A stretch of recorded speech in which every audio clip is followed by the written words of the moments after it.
So Gokak rural station ವ್ಯಾಪ್ತಿಯಲ್ಲಿ ಮಮತಾಪುರ village ಅಲ್ಲಿ ಒಂದು ತೋಟದ ಮನೆಯಲ್ಲಿ ವಾಸ ಇರುವ ಸಿದ್ಧಲಿಂಗ ತಪ್ಸಿ ಎಂಬುವರು ಇವರು ಮನೆ ಕಟ್ತಾ ಇದ್ದಾರೆ ಮತ್ತು ಮನೆ ಕೆಲಸ ನಡೀತಾ ಇದೆ.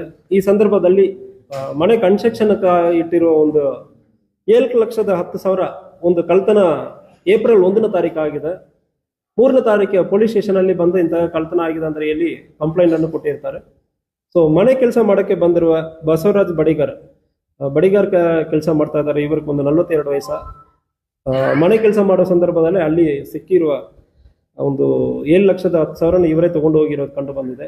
ಅದರಲ್ಲಿ ಆಲ್ರೆಡಿ 6,90,000 ಹಣವನ್ನು ಕೂಡ ರಿಕವರಿ ಮಾಡಲಾಗಿದೆ. ಒಂದು 20,000 ಖರ್ಚು ಮಾಡಲಾಗಿದೆ. ಅವರನ್ನು ಕೂಡ ಅರೆಸ್ಟ್ ಮಾಡಿ ಜೈಲಿಗೆ ಪ್ರೊಡ್ಯೂಸ್ ಮಾಡಲಾಗಿದೆ.